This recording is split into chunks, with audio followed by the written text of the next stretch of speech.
Good afternoon. My name is Dorina Landa, and I am the Executive Director of Advancement in the University of Toronto's Temerty Faculty of Medicine.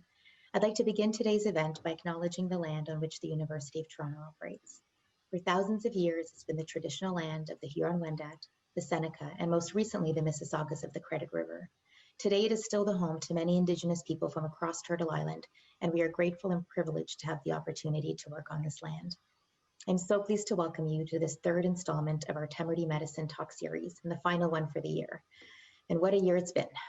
But we've been thrilled by the feedback and responses to these events and very much look forward to offering more in the future. I'll now turn it over to Trevor Young, Dean of the Temerty Faculty of Medicine.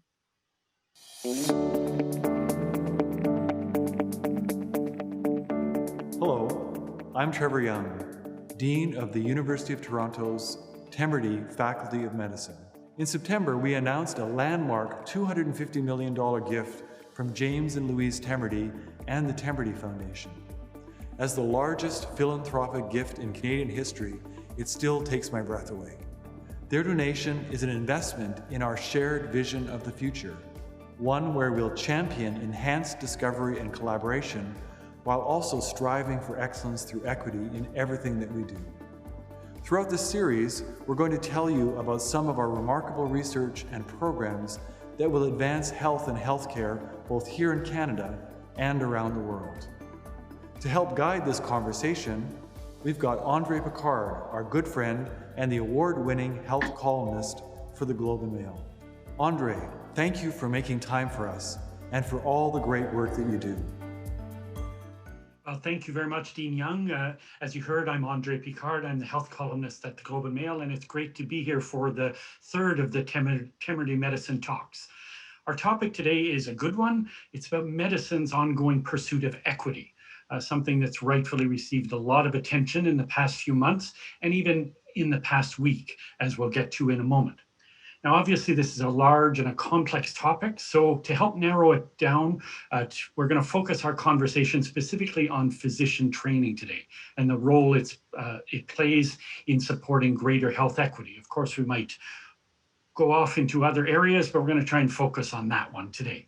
Now, joining me are 5 physicians and educators from the Temerty Faculty of Medicine, and you'll be able to read their biographies in the chat window below. That'll save me talking about their wonderful biographies. That would take up the whole hour, so we're just going to get straight to it. But I'll just mention in passing, you can wave to everyone. Your names are there, but let's wave. We have with us Onye Nnorom.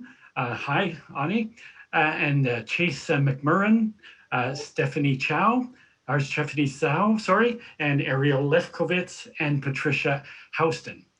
So thank you all for joining us. And I want to jump right into it with you, Dr. Houston.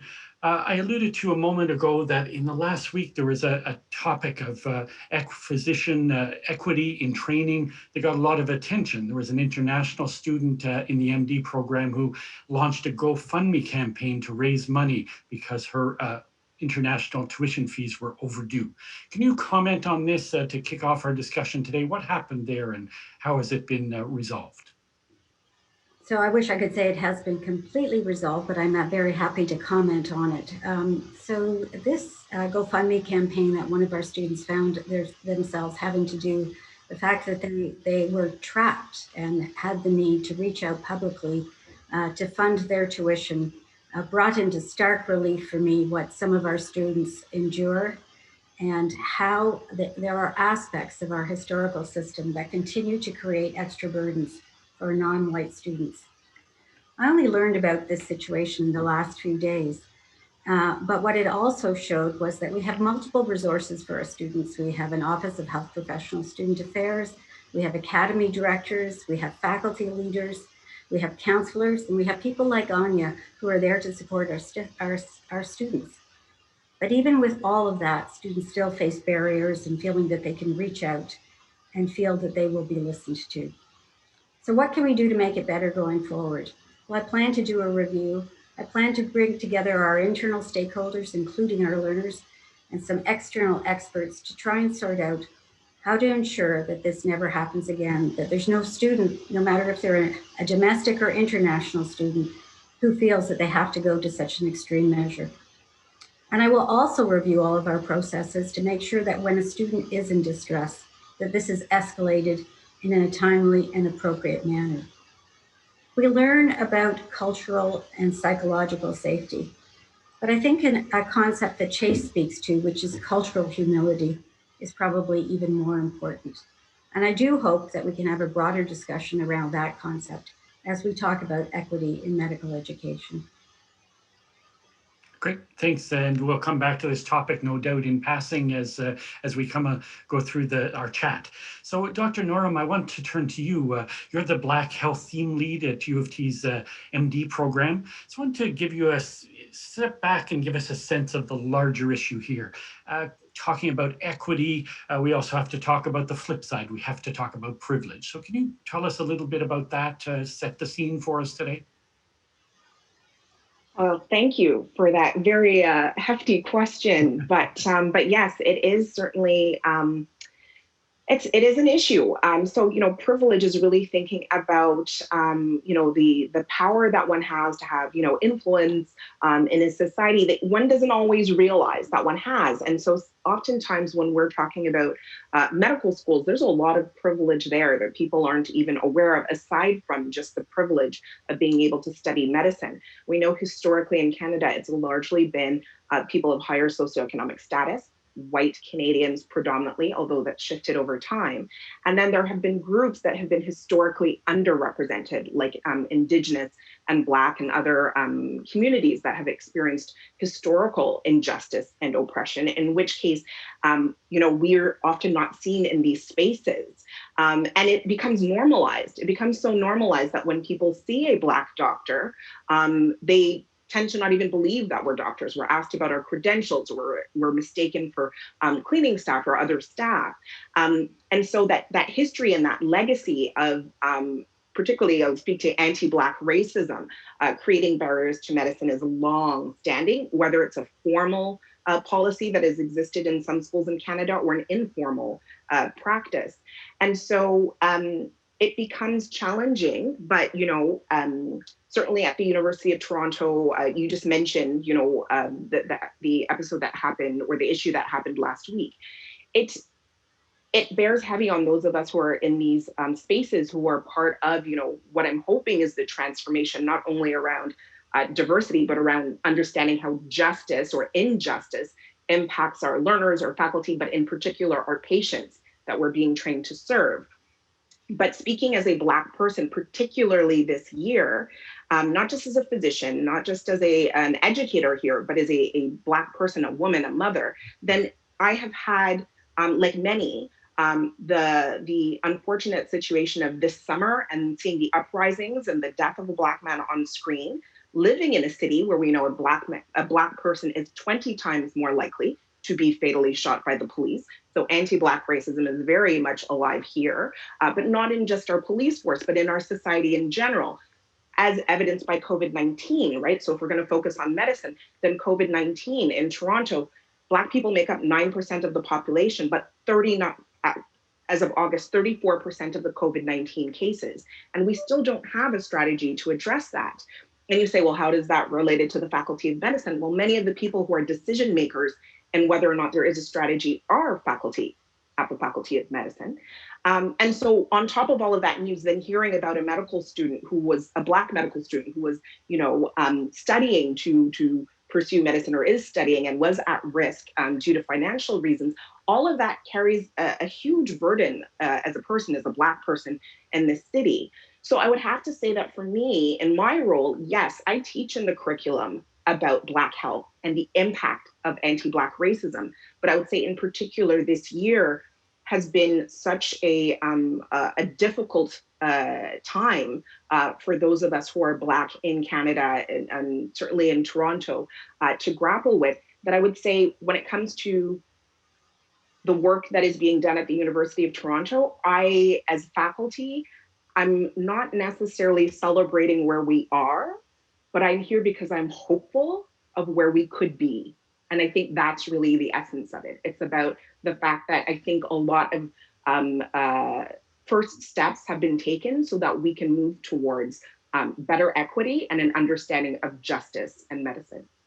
Great. You've given us a lot of topics there that I want to come back to. I was taking notes furiously, so we'll come back to some of those. But I want to ask Dr. Zhou, you've written about something, you've written about underprivilege as privilege. Can you tell me a bit about that? What does that mean? Yeah, so when I wrote that, I came into a medical school or a medical culture where, as Onye mentioned, there was a lot of individuals who did come from higher socioeconomic status, but also there was a certain language I had to learn, not only the certain culture, having to obtain the social capital and the economic capital as well. There's all of those things that intersected together that creates a lot of barriers for students who might be racialized, who might be from low socioeconomic status like me. But even though those sounded like barriers, to put a more optimistic view on it, I thought of that, having this particular background, having these this intersectionality, it provided me a really good perspective into the real realities of what patients face. Not all patients, in fact, the majority of patients do not come from high socioeconomic backgrounds. A lot of patients do not have the privilege of having English as their first language. And for myself, I do addictions practice. And so you see a lot of patients who, have that intersectionality of all of these racial, these socioeconomic, these language barriers combining together. And it really allowed me to better understand their situation and to really know how I can best help them and see it from their perspective. Now, Dr. McMurren, you're the theme lead for Indigenous Health in the U of T Med program. Can you help me understand this concept that you've written about, cultural humility for physicians? What does that mean? I'd love to. I think it's certainly a challenging concept in some ways, couched within physician training, because it goes against the stories we're told about how we're supposed to be as physicians, as people who fix and know the answers and are experts in what we do. And so I like the definition of cultural humility as humbly acknowledging that we are learners when it comes to understanding the experience of someone else. And as I was reflecting on it, I think it also involves humbly acknowledging that we're learners when it comes to understanding ourselves. Most of what we know about ourselves is quite filtered, and there are a lot of gaps for each of us, if we're alive and human in this moment, about where we're coming from and how our history informs how we experience our experience moment by moment. Which means that we all tend to be quite racist and quick to judge unconsciously, whether we like it or not. And so I'll put this out there if I don't get another chance today, that when we acknowledge that and we accept the importance of being humble about knowing that we don't know very much, especially about someone that we're meeting clinically, that it's not about knowing at the beginning, it's about having the courage and willingness to learn more in a way that's humble and curious, rather than sort of quickly decided or efficient. Sometimes being on time and being efficient can do much more harm than knowing that we can choose to slow down, bring curiosity to whatever we're hoping to connect around. Just to follow on that, I'm trying to ask this question politely. I'm trying to think of a good way, but humility isn't the first word that comes to mind when I think of physicians, if I could put it that way. What happened to this concept of doctors as God? Right. White, wealthy male God, specifically. I'm going to wink on that and say that we have lots of work to do, and we're, I think, moving in a more inclusive, equitable direction. Though, yeah, I think the idea of welcoming more humility could go a long way in a lot of ways.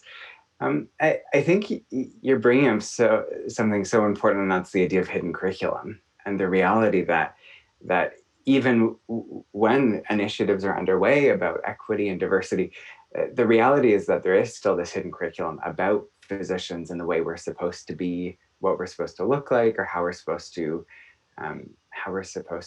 sort of play our role in society. And so it is in many ways countercultural to think about being humble as a physician. I think I'm reminded in this moment about the different ways of apologizing and how much I think that's probably shifted over time.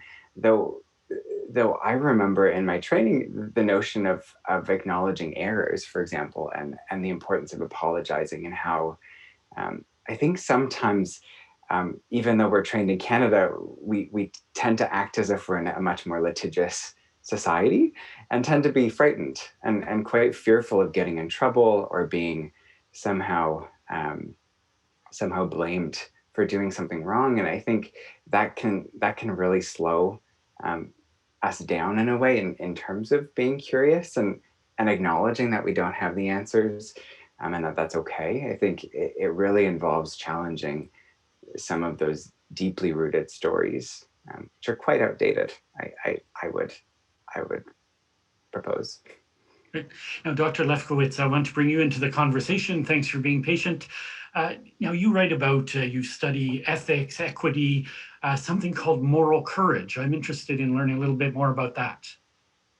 Well, I'm happy to talk about that, especially as it pertains to what Dr. McMurren discussed, because I think that there is an intersection between moral courage and humility, because it involves acknowledging one's own place of a lack of complete understanding of the world, in order to acknowledge that someone else might not be where they need to be. So to be more specific, you're referring specifically to the work that I've done around the Holocaust education program and the value that physicians can derive from studying the Holocaust, and specifically atrocities committed by doctors in the Holocaust.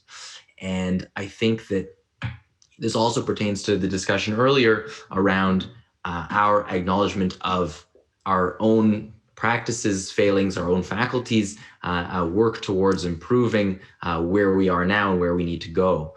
Because it's by looking directly in the face of those moral failings that we can actually improve our moral standing, right? And so having the courage to say, I'm not perfect. None of us are perfect. And how can we improve? Calling out when we see inequities playing out in front of us, both on an individual and on a systemic level, right? So daily in the hospital, you don't have to go far or spend much time to hear instances of subtle, if not overt, what I call dehumanizing discourse, what others have spoken about as well, where we disparage people or groups of people in subtle ways, implying that those who don't speak English, for example, as Dr. Zhou referred to, are less valuable patients or less valued, less worthy of receiving our time, because it takes a long time to get a translator and make sure that there might be family available to translate for us, or going out of our way, right? Those who we have to go out of our way for, we actually are more morally obligated to go and help out, because the evidence bears out that those are the people who suffer these health inequities that come from these sociocultural inequities. So I think having the moral courage to stand up and call those out on an individual and collective and systemic basis are really important. But I'll call out as well that this is not easy. Having moral courage is really difficult, and courage wouldn't be courageous if it didn't come with risks. And so something that I and others have identified is the fact that this was certainly the case when I was a medical student, that the biggest barrier we often know what's right. We often can say, hey, what's going on in front of me is not right. You see your resident or your staff do something unconscionable, small, not enough to light the building on fire, but bad. And you say to yourself, I could speak out right now, or I could stay silent. And it is so easy to stay silent, because there are consequences to speaking out. And you say, maybe when I'm a resident, I'll have the power to do it. Maybe when I'm staff, I'll have the power to do it. Maybe when I'm dean of the university, I'll have the power to do it. But you always are conscious of the reprisal and the repercussions of standing up for what you believe in. And so what I want to encourage is this moral courage, is this saying, to heck with the consequences, but to do that, to say that we are going to put ourselves on the line and speak up when it's risky to us to do so, we have to have the backing of the culture and the society and the university. And so I've been very pleased with the work of, say, the department, the Office of Learner Experience, that has this very systematic approach to reporting learner mistreatment, which in my lecture on Holocaust education, I called out as one of the ways in which we can, one, call out unethical behavior and inequities, but two, culturally, as a society, as a university, as a faculty of medicine, it gives the impression that the university cares about us and that they'll support us when we put ourselves on the line. So hopefully that's one of the steps towards helping students develop this moral courage. Now, Dr. Nnorom, I want to come back to you. We've talked about these big issues, having moral courage, having cultural humility, the importance of addressing equity. How do you incorporate this all into education, and how do you answer the people who say, well, you're there to learn medicine, to learn stuff? Is this just as important? So I'm glad you asked that, because there's different aspects to it. So first, it is actually understanding racism is core to medicine. And when we don't understand it, then we create harm. So again, kind of focusing on the Black population, we do know that the stereotypes about the Black population that really trace back to slavery in North America, including Canada. Yes, we had slavery here, but stereotypes like Black people have a different pain threshold, right? That was so that pain could be inflicted on us during slavery. So that we have a different pain threshold, that we're not to be trusted and are less intelligent. Those things play out in the way that we deliver care, such that we know that Black patients who are in pain are less likely to receive appropriate pain management. We know that when patients are coming forward, describing something that's happening to them, they're less likely to be believed. And this is, even when you control for socioeconomic status. Now, a lot of the big studies have come out of the United States, but we know anecdotally, and we know through many official and provincial reports that happens here in Canada, and specifically Ontario. So medical students need to understand that. But then the other fundamental thing to understand is these structures and systems in our outside of the hospital that then create barriers for racialized people, and particularly Black people, that put people at risk for being at lower socioeconomic status, or really just being denied opportunities.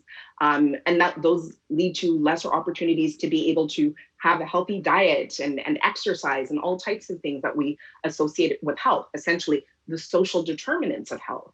And so when you come to understand that, then you understand the patient in front of you. It's not about not seeing color, it's about actually understanding how the impact of racism might be impacting your patient's health, and how they may or may not trust you because of that lived experience. And then finally, what we see through data and statistics that sometimes ends up stigmatizing Black populations when we hear, and racialized populations, we hear, increased hypertension or blood pressure we hear it with Indigenous communities and Black communities and South Asian communities. It's not from a genetic mutation, it's not from cultural differences. It literally is, partially associated with the lived experience of systemic racism and social barriers that people face every day, that create everyday stress that has an impact on health. So all of those things become really important for medical practitioners to know. That is core. There is a physiology to injustice and a physiology to understanding racism, but then also understanding what's going on in their classroom with their colleagues. And an example would be our underrepresentation in medicine. So it really is important for our learners to understand that as they enter the hospitals or end up, advocating outside of the hospitals, ideally, for system change. And so we're starting to see that transformation in the class. And I'm also part of a national group that will be providing medical learners with this information, faculty development on it, and continuing professional development, so we can address some of that hidden curriculum that was described earlier. And are we getting anywhere close to the point where learning about the social determinants of health is as important as learning how to cut someone during surgery? I don't think that we are at that point in medical education, but I think as a society, for instance, again, COVID-19 has shown us that if we're not addressing the social determinants of health, if we're not mindful of what's happening with people who are living in poverty or people who have precarious employment, then we're not going to have the positive impact that we dream of having in medicine. We really do have to be aware of all of the things that have to do with the way people live, the way they are treated in society, the way they're treated in their job, that end up having an impact way before they enter the hospital space or the clinical space. So I think we're moving in that direction, but we're not quite there yet.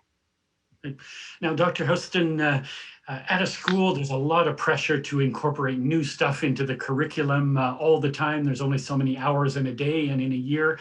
How do you incorporate these important issues like equity into physician training? Well, I actually think there, you were talking about the stuff, the medical expert stuff.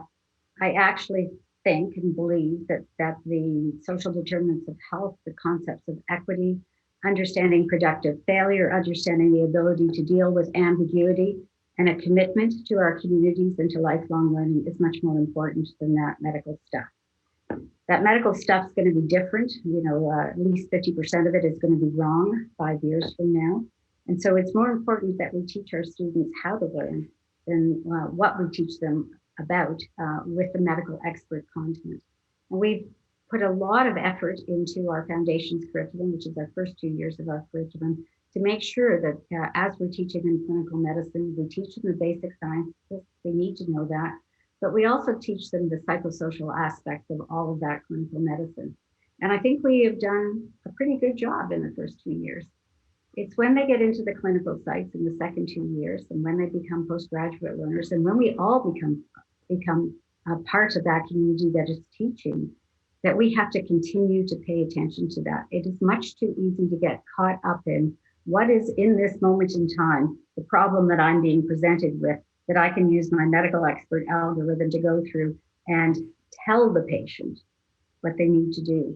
When really what we need to be doing is to sit back and listen to the patient and better understand what their life is, where their life is situated, and what is the context of their living experience and their lived experience, and help them with that to sort out what their priorities are and how we help them to determine next steps forward, instead of being the traditional patriarchal and paternalistic, I would say, medical community that has, and partly because it's efficient, has been in the mindset of I am here to be your expert and tell you what to do. So I think we actually even have to leave behind the terminology of medical expert and come up with something that is much more approachable and understandable and patient focused. Okay. Now, Dr. Zhou, you referenced this a bit earlier when you were speaking about your personal experience. Can you tell me a bit more about how does that impact your training and the way that you train others, coming from, not coming from the traditional background of people in medicine? I think it's definitely impacted me in both the way I teach students, but also in the way that I see patients. So I currently teach the financial literacy curriculum at U of T, and coming from that socioeconomic status that I did, I really tried to put a lot of emphasis on topics like what happens when someone is of low socioeconomic status, how does that disadvantage them, and why it's important for doctors to know how to prescribe income, for example, how to ask their patients, oh, have you done your taxes, things like that. But I also talk about concepts like intergenerational debt, Black debt, financial abuse, all of those things that are very invisible to a visit when you're only focused on the medical stuff.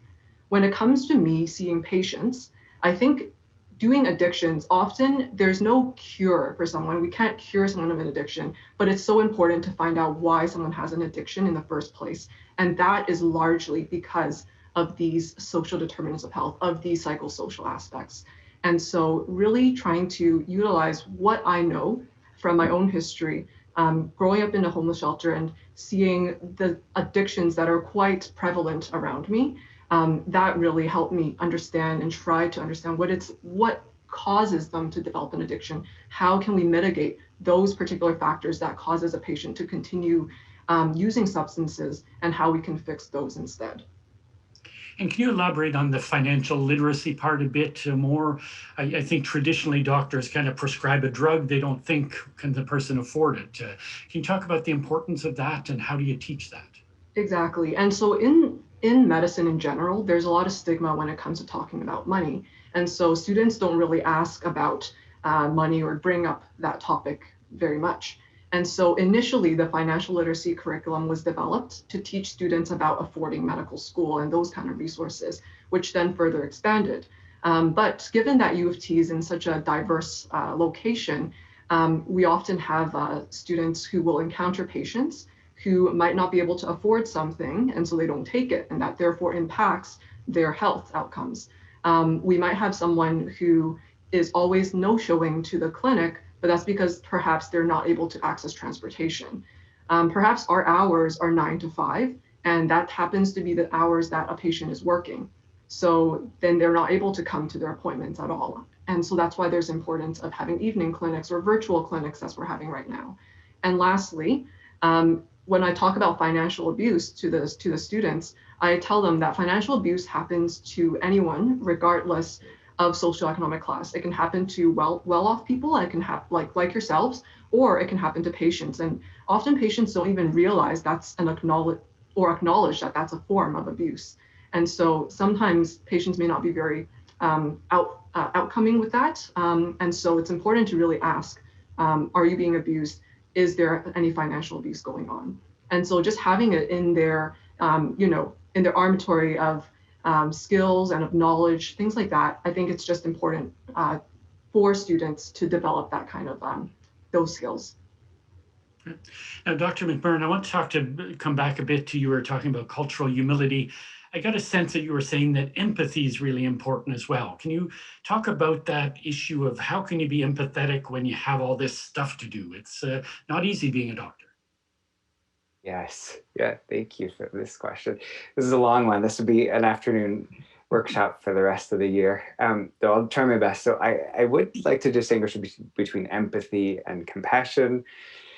We won't go into the neurobiological pathways, though they are different. And so compassion is seeing someone suffering and wanting to support them if they want our help. So seeing the suffering, acknowledging it, though not becoming drowned by it or sort of basically stuck in the quicksand of the experience. And so from something called like parts work or internal family systems theory, the idea is that when we're empathizing, we're actually kind of mapping our own previously experienced suffering onto the other person because of how familiar it feels.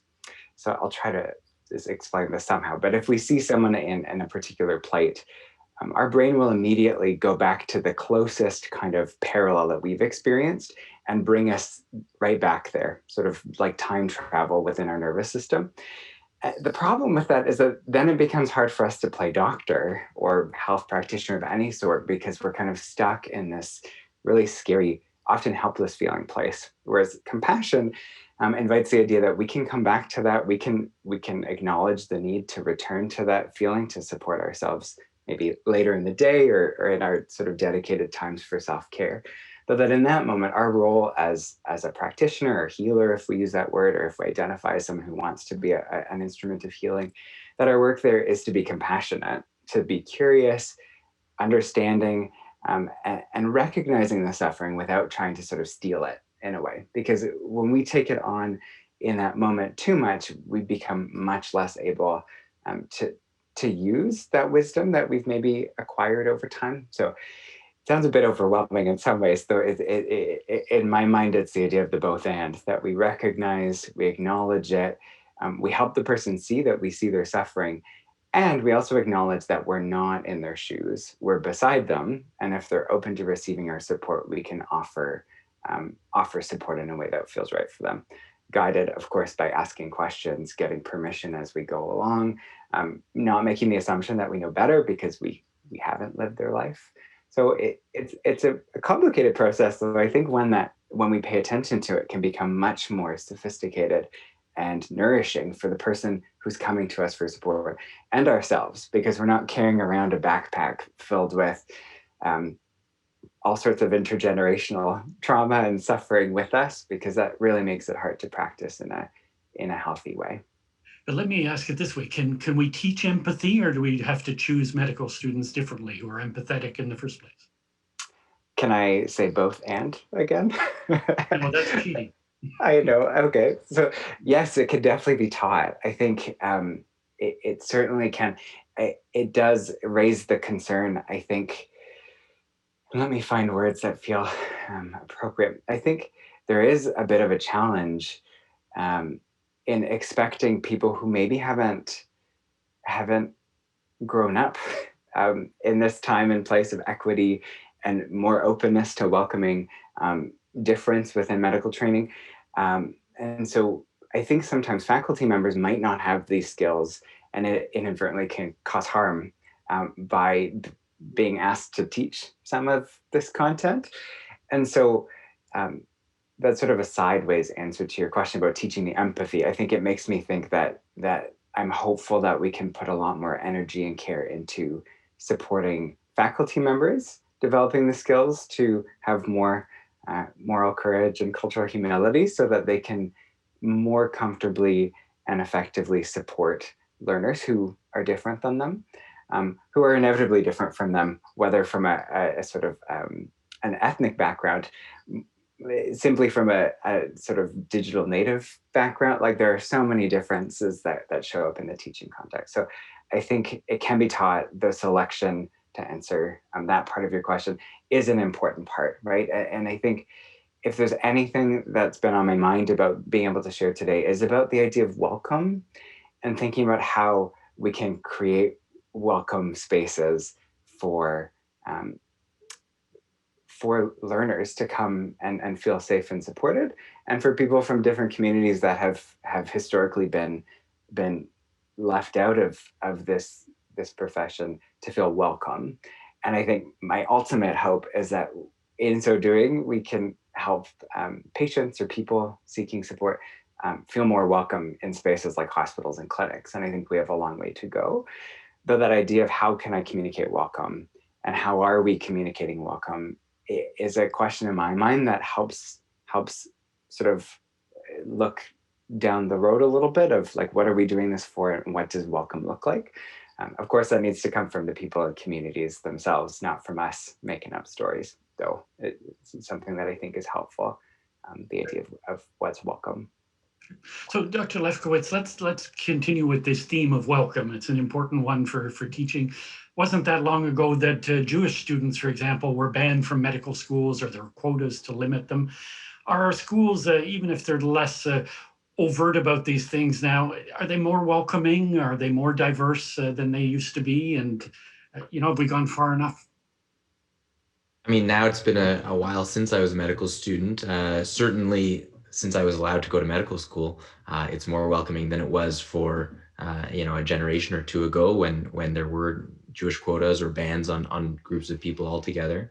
So, as Onye referred to it at the beginning, we are doing better, but we are not doing perfectly, and I think that that's really important to acknowledge. And on that topic, obviously, having a welcoming educational environment is important. But when we are doing the really tough work of trying to teach something as earth-shatteringly foundational, but also very, very daunting as trying to teach empathy, welcoming is almost the wrong idea.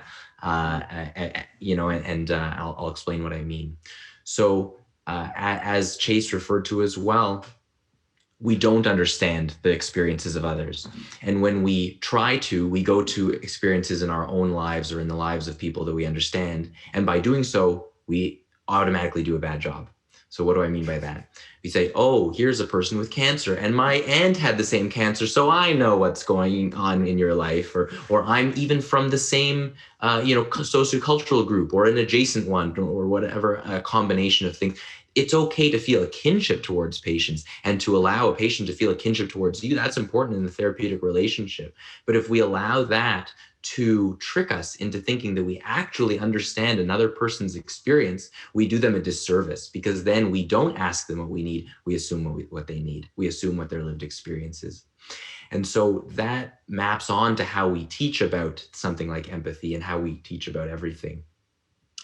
When we try to give learners an understanding of another group's experience, then they say, now I understand, and they feel good and they feel catharsis, and they go out and they've probably learned something useful.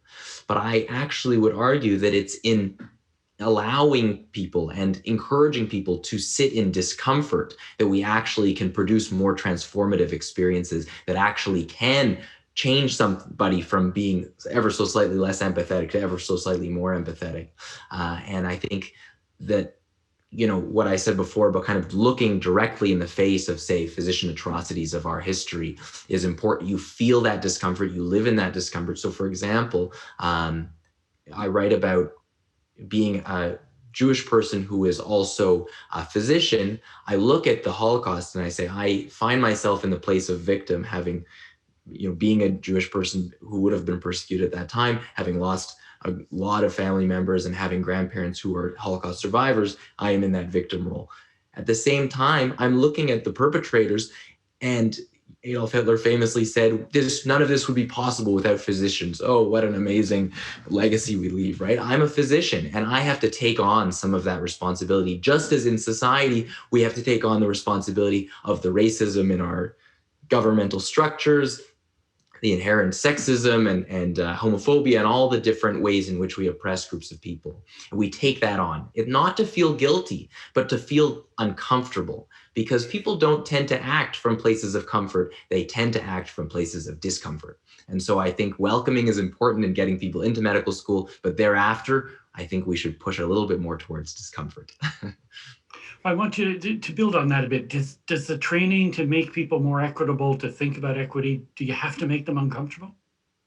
I would argue yes.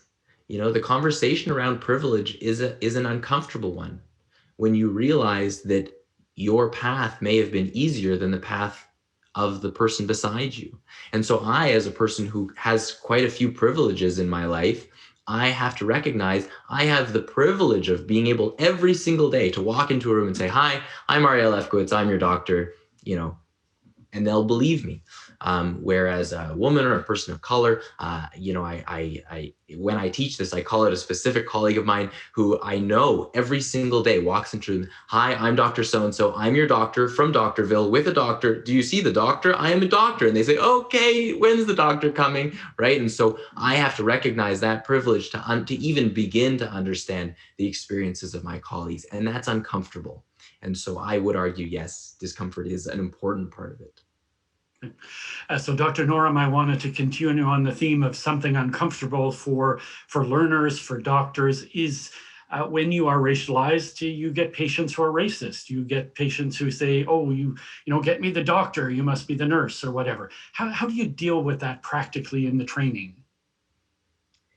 So yes, we do experience that. So I'm the president of the Black Physicians Association of Ontario. So we published a paper in academic medicine this summer on that very same issue of the barriers that Black physicians and learners experience from peers, from supervisors, and also from patients, because we actually have these direct situations and sometimes unintentional, what are called microaggressions from peers as well.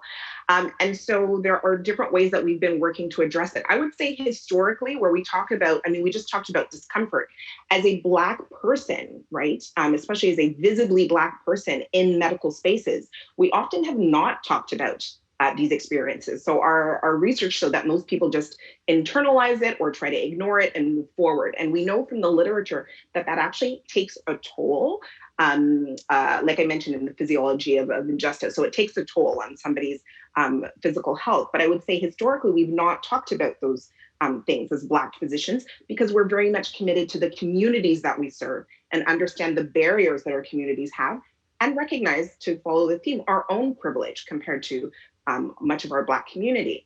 So then that now taken into account, when we experience a patient who says, I don't want to be seen by that patient, and by that N word. So we do get the N word sometimes, or I don't want to be seen by a Black doctor, or people make assumptions about who we are or ignore the fact that we're a doctor or a medical student. That's an issue that we're still looking as to the literature as far as what are the best practices, because it is very painful. It is very painful to go through all of those barriers to get into medicine as a Black person, and then to still experience discrimination from patients and from peers. So I would say we're still in that process of teaching that.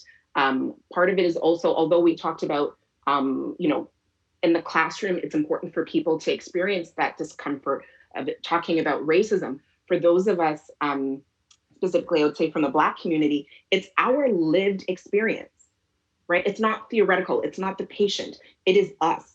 And so how to navigate those spaces is also an area that we're looking into. So as I mentioned before, I'm hopeful for where we can be in the future as opposed to where we are. That's something that we're still unpacking in the curriculum because the needs are different. The need of somebody who's never had to think about race, as a white male and how they navigate through life in the system is very different than for, a Black person or a Black boy or a Black woman to be able to navigate through these spaces. The way that we sit in class when, I just gave the quote that, a Black person is 20 times more likely to be fatally shot by police. That's not a statistic to me. I have 2 young Black boys. I have a 5-year-old and a 3-year-old. That's my life. So how to navigate those in this context is a very, very sensitive issue, how you respond to a patient who needs you and you have the privilege of being a physician, but doesn't want to be treated by you because of the color of your skin.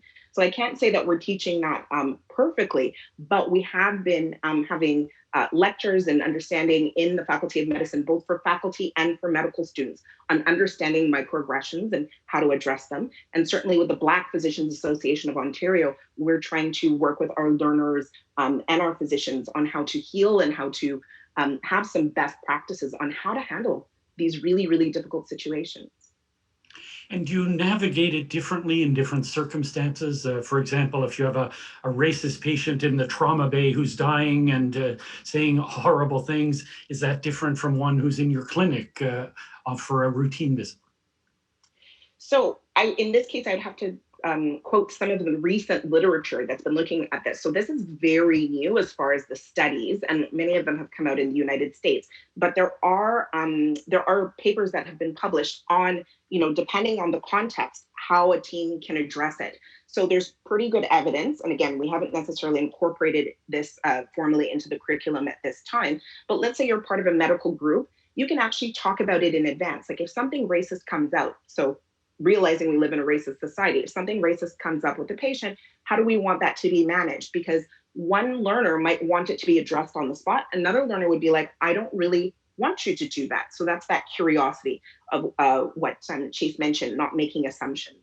Then it's looking at the acuity of the situation. So certainly trauma bay, where somebody comes in and they're bleeding and they've had a trauma, is not a time to do racial sensitivity training. So depending on, the emergency that's going on, addressing that, and then deciding how to navigate compared to in a clinic where, you can just have a policy and a patient comes in. We saw videos, a few, I guess it's a year ago now, of a patient saying, I don't want to be treated by that brown doctor. So for somebody who's not in a crisis, you kind of have those signs up in the clinic or the hospital saying that is not going to be tolerated.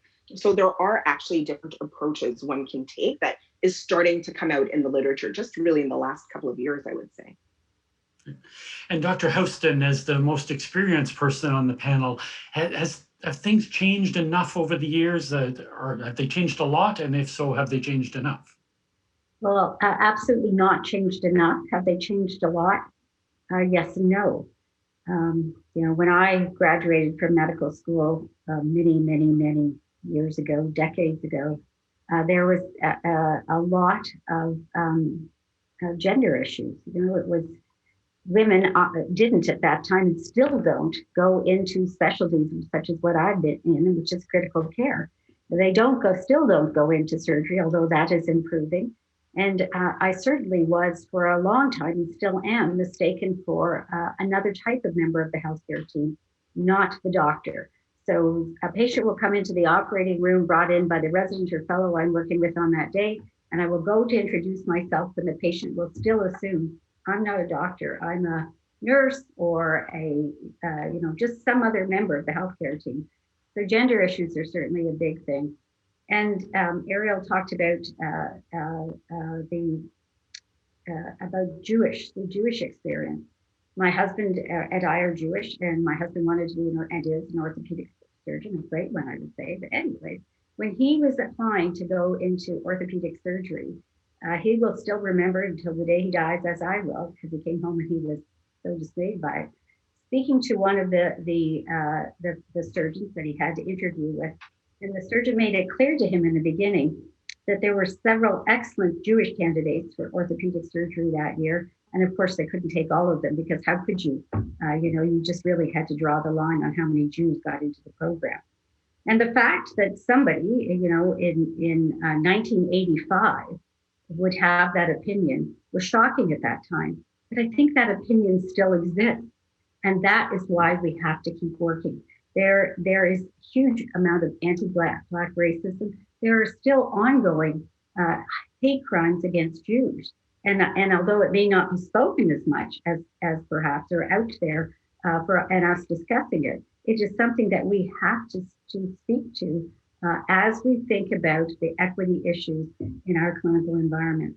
And we can't deal with this. The medical school, I think these faculty members you're speaking to are absolutely spectacular. But as the medical school, we can't do this alone. There has to be education for everyone on the healthcare team. It can't just be the doctors that are talking about this. It's the entire healthcare team. When I talk about the healthcare team, I'm inclusive of those non-professionals, because they're, the people sitting at the front desk in the reception area for a clinic, for example, the people that are delivering the food to our patients, those are equal members of our healthcare team in clinics and clinical environments.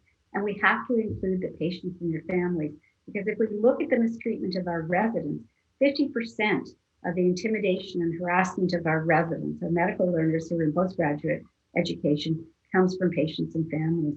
And we're only going to be able to start to think about how do we address all of these issues when we work together as a complex system of our university departments, our hospital sites, and all of the people that we work with and interact with on a daily basis. And centered to that has to be the patients having their voice, and how do we make it better for everyone in the system. Okay. We only have a few minutes left, so I want to give each of you a chance to conclude. I want to send us home a little bit hopeful, talk about what's the one thing that physicians can do to help create a more equitable health system. I know that's a big question to do briefly, but if there's one thing you could do today, where would you start? And I'll start with you, Dr. Zhou, if you could. What would be your one thing you'd change? I would just say that in terms of seeing our colleagues and seeing our patients, just taking the time to listen and understanding their story. As Onye and Dr. Houston mentioned earlier on today, they mentioned how all of these doctors came together, the medical community came together to help one of our international students. And so that's an example of when we listen to someone's story and when we came together to help them. Dr. Lefkowitz, what would be your big... that was mine. Yeah. I think that I am pleased that humility is becoming more and more of a topic, because it has applications beyond equity, understanding that we can't assume the experience of disease in certain patients is central to understanding how to be good doctors, how to be good diagnosticians, how to choose appropriate treatments. So if I could choose something that would be even more broadly applicable, even beyond equity, it would be touting humility as not a quirk in a doctor, but actually is central to good medical practice. Yeah, good. Dr. McMurren, your thoughts? Yeah, I'd love to second the first two, and really this idea that humility is a powerful medicine, and that idea that remembering why we're doing what we're doing, and for each of us it might be a little different, though I imagine most of us want to feel good about the work we do, and so doing it better by being more attuned to the person we're trying to support, I think is a win-win for everybody. I put it out there that if there's any curiosity about our blind spots, Tim Wilson's book, Strangers to Ourselves, explores how most of what we are is unknown to our conscious self. And John Hunter and Bob Monder's book about attachment and health, I'm forgetting if it's Love and Health, I forget the exact title, just this reality that when we meet people, they're freaked out for the most part. It's rare that someone seeks medical help without some sort of fear motivating it. And so it means that any of the prejudices or ideas that scare us about one another will probably come to the surface in a clinical context. And so our awareness as practitioners about attachment styles can really improve the quality of care that we offer. Dr. Houston, what would be the one big change you'd have physicians make to make the system more equitable? Mine's a little bit different. Mine is about caring and compassion. We've talked about that a little bit. But I think physicians, and I know we are in a position of privilege, one of the privileges we have is that we get to care for other people, and that is truly a wonderful gift to have. But I think we need to do better at caring for ourselves as well, and taking the time to reflect and to learn and to accept that we will all make mistakes, but we need to learn from them. So this has been, as I started out with, this has been a very difficult series of months and weeks for all of us. And I think that it just brings to light that how stressed everyone has been, and how in these stressful times, maybe it's even more important that we sometimes step back to take care of ourselves so that we can take care of others. And Dr. Nnorom, the final word? Ooh, well, thank you. Well, I think my colleagues have spoken really well to what we can do at the individual level, so I won't necessarily repeat that, but I think we also need to think about these broader social determinants of health and how they impact our colleagues, but in particular our patients, both present and future.